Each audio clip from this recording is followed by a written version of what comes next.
नमस्कार. श्री स्वामी समर्थ. प्रत्येक आईने आपल्या मुलांवरून ही एक गोष्ट ओवाळून टाका. यामुळे आयुष्यातील दुःख, दारिद्र्य दूर करण्यासाठी हा अत्यंत प्रभावी उपाय आहे. 14 जानेवारीला मकर संक्रांत आणि एकादशी या दोन्हींचा योग येत आहे. यामुळे या दिवशी केलेले उपाय हे अत्यंत प्रभावी ठरणार आहेत. आईची माया आणि आशीर्वाद हे कोणत्याही मंत्रापेक्षा मोठे असतात. काही क्षण श्रद्धेने केलेली ओवाळणी ही मुलांचं नशीब बदलू शकते. तर मकर संक्रांतीच्या दिवशी आपल्याला आपल्या मुलांच्या भवितव्यासाठी, आयुष्यातील दुःख, दारिद्र्य कमी होण्यासाठी आणि त्यांना जीवनात यश मिळवण्यासाठी हा प्रभावी उपाय करायचा आहे. तर हा उपाय करण्यासाठी आपल्याला कापसाची एक वात लागणार आहे. म्हणजेच आपल्याला दिवा लागणार आहे.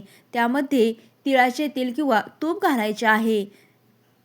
त्याचप्रमाणे 1 चिमूटभर तीळ लागणार आहेत, 1 चिमूटभर साखर आणि 1 नाणं लागणार आहे.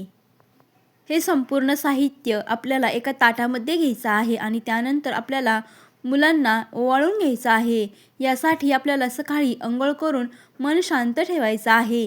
दिवा पेटवून ताटामध्ये या सर्व वस्तू घ्यायच्या आहेत आणि आपल्या मुलांवरून 3 किंवा 5 वेळा ओवाळायच्या आहेत. ओवाळताना मनात म्हणायचं आहे की देवा, माझ्या मुलांचं सर्व दुःख, दारिद्र्य व संकट दूर कर. त्यानंतर ही ओवाळणी करून झाल्यानंतर आपल्याला ती वात किंवा दिवा घराच्या बाहेर म्हणजे झाडाखाली किंवा चौकात ठेवायचा आहे. ठेवताना आपल्याला मागे वळून पाहायचं नाही. हा उपाय केल्याने मुलांवरची वाईट नजर व नकारात्मकता दूर होते. अडथळे हळूहळू कमी होतात. आर्थिक परिस्थितीत सुधारणा होऊ लागते. घरात शांतता व समाधान वाढतं. बघा, हा उपाय अंधविश्वास नसून श्रद्धा आणि आईच्या आशीर्वादावरती आधारित आहे. त्यामुळे मकर संक्रांतीच्या शुभ मुहूर्तावरती आपल्याला हे प्रभावी उपाय आपल्या मुलांसाठी करायचे आहेत.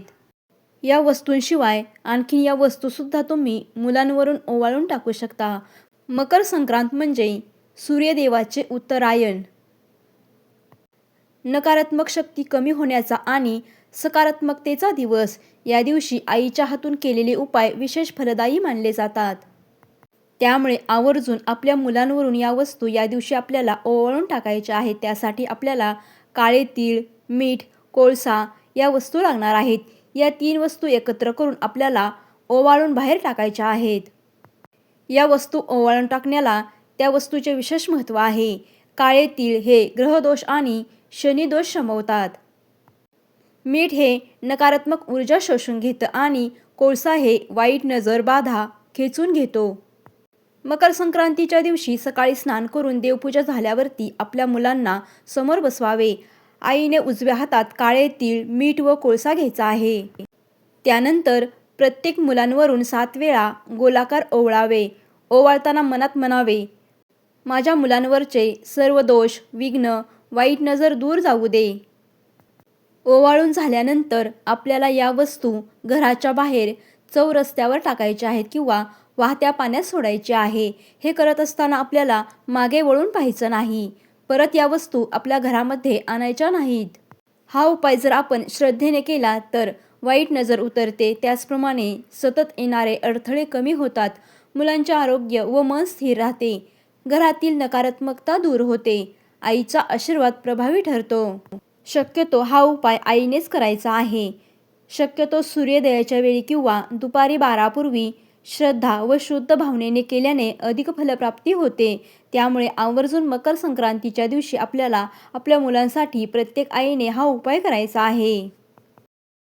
सांगितलेली माहिती तुम्हाला आवडली असेल तर व्हिडिओला लाईक करा, शेअर करा आणि चॅनलला सबस्क्राईब करा. धन्यवाद.